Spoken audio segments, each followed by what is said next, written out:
इस वीडियो में मैं आपसे बात करूंगा, जैसा कि आप 2 दिन से यूट्यूब पे ये एक चीज़ देख रहे हो कि पटवारी एग्ज़ाम पोस्टपोन्ड हो रहा है, ऐसी भ्रामक खबरें देख रहे हैं। तो इस वीडियो में मैं आपसे बात करने जा रहा हूँ, पटवारी एग्ज़ाम 17 अगस्त को तय समय पे ही आयोजित किया जाएगा। ऐसा मैं इसलिए बोल रहा हूँ, उसका भी मैं आपको प्रूफ बताऊंगा, क्योंकि आपने यूट्यूब पे देखे होंगे बहुत सारे वीडियो आने शुरू हो गए कि एग्ज़ाम पोस्टपोन्ड होगा, नवंबर दिसंबर में जाएगा। वो ऐसा क्यों बोल रहे हैं उसके पीछे का भी रीज़न बताऊंगा, और एग्ज़ाम पोस्टपोन नहीं होगा उसके पीछे का भी रीज़न प्रूफ के साथ बताऊंगा। और इसके अलावा पटवारी एग्जाम में नॉर्मलाइजेशन किस तरह से किया जा सकता है उसके बारे में भी बोर्ड के अध्यक्ष ने क्या कहा है वो बारे में बात करूंगा। और इसके अलावा क्या पटवारी का एग्जाम पेपर स्टूडेंट से वापस लिया जाएगा, इसके बारे में भी विचार किया जा रहा है। क्या खबर है पूरी जानने के लिए वीडियो को बिना स्किप किए कंप्लीट देखें।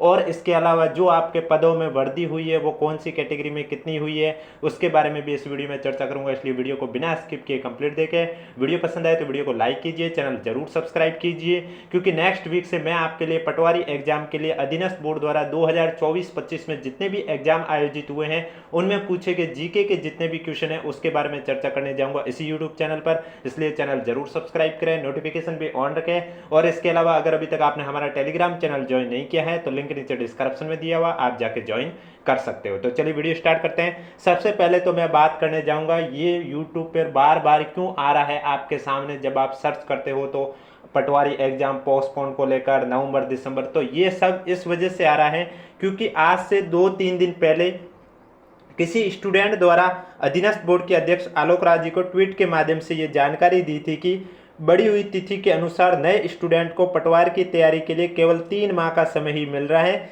जो कि पटवार के सिलेबस के हिसाब से बहुत कम है। पटवारी एग्जाम डेट नवंबर दिसंबर में खिसकाने का प्रयास करें। इस वजह से ये बार बार आपको यूट्यूब पे देखने को मिल रहा है कि पटवारी एग्जाम नवंबर या दिसंबर पर होगी, लेकिन इस पर अधीनस्थ बोर्ड के अध्यक्ष आलोक राज जी ने क्या कहा है वो भी मैं आपको बता देता हूँ। इस पर अधीनस्थ बोर्ड के अध्यक्ष आलोक राज जी ने कहा है कि पटवारी परीक्षा की तिथि सबको महीनों से पता थी, हमने कई महीनों पहले हमारे कैलेंडर में भी छापी थी। हमारा प्रयास है कि जितना हो सके सभी परीक्षा दी हुई तिथि पर हो, ऑनलाइन फॉर्म भरने की तिथि एक्सटेंड ना हो, फॉर्म भरने की प्रक्रिया रीओपन ना हो।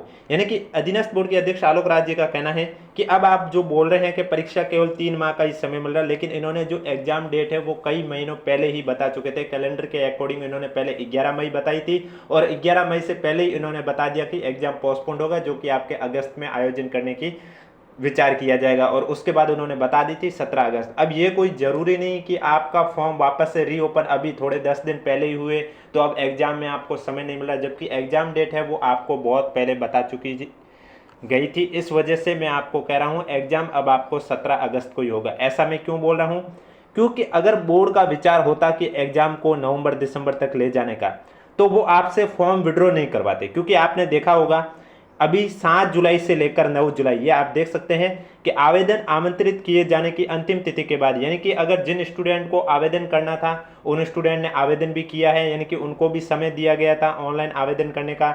वो समय क्या दिया गया था तो वो आप सभी को मालूम है, 23 जून से लेकर 29 जून का समय दिया गया था। जिन स्टूडेंट ने सीईटी ग्रेजुएशन पास कर रखी है और पहले पटवारी का फॉर्म जिन्होंने नहीं भरा था तो उनको मौका दिया गया 23 जून से लेकर 29 जून का। और आप फॉर्म में संशोधन करना चाहते हो, कोई त्रुटि हुई है तो उसका भी आपको 30 जून से लेकर 6 जुलाई का समय दिया गया है। अब अगर कोई स्टूडेंट की तैयारी नहीं है और वो एग्जाम नहीं देना चाहता है, फॉर्म को विड्रॉ करना चाहता है, तो उसके लिए भी इन्होंने तिथि दे रखी थी कि दिनांक 7 जुलाई 2025 से लेकर 9 जुलाई 2025 तक रात्रि 11:59 तक आवेदन को स्टूडेंट प्रत्याहरित यानी कि विड्रॉ कर सकते हैं। यानी कि आपको समय भी दिया गया 7 जुलाई से लेकर 9 जुलाई तक, जिन स्टूडेंट को फॉर्म विड्रॉ करना था उन स्टूडेंट ने फॉर्म भी विड्रॉ किए। अब अगर एग्जाम आगे खिसकाया तो फिर ये स्टूडेंट वापस से कहेंगे अब हमारा भी फॉर्म विड्रॉ नहीं होना चाहिए, हमें वापस से फॉर्म अप्लाई करना है, क्योंकि अब एग्जाम आगे खिसक गया तो हम अपनी तैयारी कर सकते हैं। इस वजह से मैं आपको कह रहा हूं ये बोर्ड को और प्रॉब्लम आ जाएगी। इस वजह से मैं आपको कह रहा हूं आप जो भी ये भ्रामक खबरें देख रहे हैं उन पर विचार न करिए, क्योंकि परीक्षा आपके तय समय पर ही 17 अगस्त को आयोजित की जाएगी। और ये भी बोर्ड का विचार किया जा रहा है एग्जाम 2 शिफ्टों में किया जाएगा, क्योंकि इसमें अब आपके लगभग 6 लाख के करीब स्टूडेंट है। और बोर्ड अध्यक्ष ने एक बार कहा था कि जब स्टूडेंट की संख्या 4 लाख से ज़्यादा हो जाती है तो हम एग्जाम फिर उसको 2 शिफ्ट में करवाने का प्रयास कर रहे हैं। तो उस हिसाब से देखा जाए तो पटवारी एग्जाम भी आपके 2 शिफ्टों में किया जाएगा। अब स्टूडेंट को क्या पेपर वापस ले लिया जाएगा, तो इस पर एक बार क्या हुआ, स्टूडेंट ने किसी ने ट्वीट के माध्यम से जानकारी दी थी अधीनस्थ बोर्ड के अध्यक्ष आलोक राज जी को कि जो पेपर एक से अधिक शिफ्टों में आयोजित किए जाते हैं उसमें स्टूडेंट से पेपर वापस ले लिया जाए। जिस तरह से आपके रीट में आपने देखा होगा पात्रता एग्जाम में क्या होता है कि पेपर है वो वापस ले लिया जाता है, और उसके बाद उस स्टूडेंट का कहना है कि एग्जाम कंप्लीट होने के बाद बोर्ड की वेबसाइट पर आप पेपर अपलोड कर लीजिए। तो इस पर अधीनस्थ बोर्ड के अध्यक्ष आलोक राज जी ने लिखा था कि ये आइडिया पहले भी आया था, यानी कि ये आइडिया इनको पहले भी आ चुका था कि कोई एग्जाम अगर एक से अधिक शिफ्ट में आयोजित किया जा रहा है तो उसमें स्टूडेंट से पेपर वापस ले लिया जाए और एग्जाम पेपर है वो बोर्ड के एग्जाम कंप्लीट होने के बाद बोर्ड की वेबसाइट पर अपलोड कर दिया जाए। फिर इन्होंने लिखा आपका सुझाव बहुत अच्छा है, देखते हैं इसे कैसे इंप्लीमेंट करें, यानी कि अभी ये विचार कर रहे हैं। अभी तक इन्होंने ये नहीं कहा है कहीं पर भी कि पटवारी एग्जाम में भी हम पेपर वापस लेंगे या नहीं लेंगे, लेकिन अभी इनका विचार चल रहा है। अगर इनका सुझाव बाद में विचार बैठ गया तो ये हो सकता है पेपर वापस भी ले ले, और अगर नहीं बैठा तो देखते हैं आगे क्या अपडेट आती है। और इसी तरह पटवारी एग्जाम से जुड़ी पल पल की अपडेट जानने के लिए अगर अभी तक आपने हमारा चैनल सब्सक्राइब नहीं किया तो चैनल जरूर सब्सक्राइब करें, नोटिफिकेशन भी ऑन रखें। दूसरी बात नॉर्मलाइजेशन को लेकर, तो इन्होंने आज जब किसी स्टूडेंट ने लिखा है कि नॉर्मलाइजेशन को लेकर लिखा है कि अगर कोई भर्ती 2 शिफ्ट में हो रही है तो वैकेंसी को दोनों शिफ्ट में समान डिवाइड करके मेरिट बनाओ।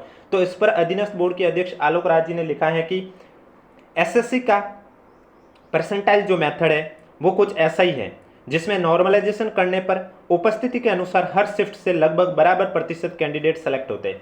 अब आपने देखा होगा अधीनस्थ बोर्ड के अध्यक्ष आलोक राज जी ने जैसे पशु परिचर भर्ती हुई है उसमें आपके जैसे नॉर्मलाइजेशन को लेकर इतने नंबर बढ़ रहे, किसी में 30 नंबर बढ़े थे तो किसी के 12 नंबर कम हो गए, तो उस पर उन्होंने विचार किया अब नॉर्मलाइजेशन का जो फॉर्मूला वो बोर्ड कुछ उसमें संशोधन कर रही है, उसका वो विचार कर रही है। अब देखते हैं बोर्ड क्या एसएससी की तरह परसेंटाइल मेथड अपनाता है या फिर कोई और नया रूल लेके आती है, वो तो देखना होगा। लेकिन ये श्योर है कि जो पहले बोर्ड जो नॉर्मलाइजेशन का फॉर्मूला अपनाता है उस फॉर्मूले से तो पटवारी एग्जाम में नॉर्मलाइजेशन नहीं किया जाएगा, उसमें जरूर संशोधन किया जाएगा। अब संशोधन करके नया फॉर्मूला क्या होगा वो जैसे ही अपडेट आएगी आपको इस यूट्यूब चैनल के माध्यम से बता दिया जाएगा। ये तो थी आपकी 3 बात कि एक एग्जाम आपके 17 अगस्त को ही आयोजित होगा। दूसरी बात इसमें नॉर्मलाइजेशन में थोड़ा रूल इस बार चेंज हो सकता है। तीसरी बात अब पेपर क्या वापस लेंगे या नहीं लेंगे इस पर अभी तक विचार चल रहा है, देखते हैं बोर्ड जल्दी इसकी अपडेट भी दे देंगे। अगर वो पेपर वापस लेंगे तो उसका नोटिस भी जारी कर देंगे, आपको सूचित भी कर दिया जाएगा। अब बात करते हैं जैसा कि पदों में वर्दी, तो आपको मालूम है पटवारी एग्जाम के लिए पहले आपके 2020 पद थे। कितने पद थे? 2020 पद थे, जिसमें से आपके नॉन टीएसपी की बात करें तो नॉन टीएसपी में 1733 पद थे और टीएसपी में आपके 287 पद थे। तो इसमें पदों में वृद्धि हुई है। अब ये भर्ती आपके 3705 पदों पर आयोजित की जाएगी, जिसमें से नॉन टीएसपी की बात करें तो 3183 पद हैं और टीएसपी की बात करें तो इसमें आपके 522 पद हैं।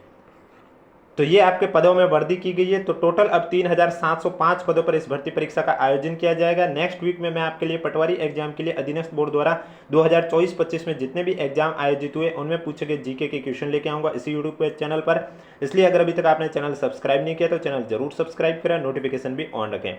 अब आप देख सकते हैं हर कैटेगरी में कितने पद हैं। जैसे कि नॉन टीएसपी के आपके 3183 पद हैं, तो यहाँ आप देख सकते हैं स्पष्ट रूप से लिखा हुआ है। जनरल कैटेगरी की बात करें तो जनरल कैटेगरी में आपके कुल पद है 1103 पद है, जिसमें से महिला में जनरल की बात करें 634 पद है, महिला में विधवा की बात करें 263 है, महिला में परित्यक्ता की बात करें तो 34 है, विधवा में 172 है, 263 आपके महिला के जनरल में है। इसके बाद ईडब्ल्यूएस कैटेगरी की बात करें तो ईडब्ल्यूएस कैटेगरी में आपके टोटल 324 पद है। इसमें से महिला कैटेगरी में बात करें तो महिला के जनरल में 72 पद हैं, विधवा के 31 पद हैं और परित्यक्ता के लिए कोई भी पद नहीं है। भूतपूर्व सैनिक के 41 पद हैं। इसके बाद आपका आता अनुसूचित जाति यानी कि एससी कैटेगरी। तो एससी कैटेगरी में आप देख सकते हैं टोटल पद है आपके 481 में से कुल पदों की संख्या 481 है, जिसमें से जनरल कैटेगरी के 283 पद हैं और महिला में जनरल कैटेगरी के 119 पद है, विधवा के 68 पद हैं, परित्यक्ता के 11 पद हैं और भूतपूर्व सैनिक के 58 पद हैं। इसके बाद एसटी कैटेगरी की बात करें अनुसूचित जनजाति के, तो इसमें आप देख सकते हैं कुल पदों की संख्या है 371, जिसमें से जनरल के आपके 204 पद हैं, महिला में जनरल के 117 पद हैं, महिला विधवा के 43 पद हैं, परित्यक्ता के 7 पद हैं, भूतपूर्व सैनिक के 45 पद हैं। इसके बाद 12 जिले के शहरी या आदिम जनजाति में बात करें तो इसमें आप देख सकते हैं टोटल 26 पद हैं, जिसमें से महिला में आपके जनरल के 21 पद हैं। इसके बाद आप देख सकते हैं पिछड़ा वर्ग यानी कि आपके ओबीसी कैटेगरी की बात करें तो ओबीसी कैटेगरी में जो कुल पद हैं आप देख सकते हैं यहाँ पर स्पष्ट रूप से लिखा हुआ, ओबीसी कैटेगरी में कुल पदों की संख्या 715 है। जनरल के है 467, महिला में जनरल के 158 है, विधवा के 68 है, परित्यक्ता के 22 है और भूतपूर्व सैनिक के कितने हैं 92। इसके बाद आपकी आती है एमबीसी कैटेगरी में, आप देख सकते हैं 163 टोटल पद है, जिसमें से जनरल के 106 पद है, महिला के सामान्य के 53 पद है, विधवा के 4 पद है, भूतपूर्व सैनिक के 21 पद है। इसके बाद नेक्स्ट आपकी आती है दंडवत आरक्षण में, आप देख सकते हैं निःशक्त जन के 131 पद है और उत्कृष्ट खिलाड़ी के 66 पद हैं। टीएसपी की बात करें तो टीएसपी में भी आप देख सकते हैं जनरल कैटेगरी में यहाँ पर जिले के अनुसार कुल पद है 522, जिसमें से जनरल कैटेगरी के 263 पद है, महिला में जनरल के 191 पद है, सॉरी जनरल कैटेगरी के टोटल आपके 191 है, महिला के जनरल में 38 पद है, विधवा के 27 है, परित्यक्ता के 7 हैं, भूतपूर्व सैनिक के 35 है। अनुसूचित जाति यानी कि एससी कैटेगरी की बात करें तो इसमें कुल पदों की संख्या 28 है, जिसमें से जनरल के 18 पद हैं, महिला के 6 पद है जनरल में, विधवा में 4 है और भूतपूर्व सैनिक में 4 हैं। इसी तरह अनुसूचित जनजाति की बात करें तो अनुसूचित जनजाति में आप देख सकते हैं यहाँ पर 231 है कुल पदों की संख्या, जिसमें से आपके जनरल के 157 है, महिला में जनरल के 36 है, परित्यक्ता के 30 है, सॉरी विधवा के 30 है, परित्यक्ता के 8 है, भूतपूर्व सैनिक के 26 है। दंडवत आरक्षण में आप देख सकते हैं निःशक्त जन के 21 है और उत्कृष्ट खिलाड़ी के 11 हैं। तो ये थे आपका पदों का वर्गीकरण। वीडियो पसंद आए तो वीडियो को लाइक कीजिए, चैनल जरूर सब्सक्राइब कीजिए और कोई भी डाउट है तो नीचे कमेंट बॉक्स पूछिए। बाकी एग्जाम आपके हो सकता है 2 शिफ्टों में आयोजित की जाए और 17 अगस्त को ही आयोजित किया जाएगा। जो भ्रामक खबरें फैल रही है कि पोस्टपोन होगा, उन पर विचार न करिए, क्योंकि अगर पोस्टपोन करवाना होता बोर्ड को तो वो फॉर्म को विड्रॉ नहीं करवाते, क्योंकि अब फॉर्म विड्रॉ से बहुत स्टूडेंट की जिनकी तैयारी नहीं थी उन्होंने फॉर्म विड्रॉ कर दिए। अब अगर पोस्टपोन कर दिया तो फिर वही स्टूडेंट कहेंगे वापस से कि हमारा फॉर्म वापस हमें सबमिट करना है, क्योंकि एग्जाम आगे किसी करा तो हम अपनी तैयारी वापस से जारी कर सकते हैं। इस वजह से मैं आपको कह रहा हूँ एग्जाम आपके तय समय पर ही आयोजित किया जाएगा। इसके अलावा अगर अभी तक आपने हमारा टेलीग्राम चैनल ज्वाइन नहीं किया है तो लिंक नीचे डिस्क्रिप्शन में दिया हुआ, आप जाके ज्वाइन कर सकते हो।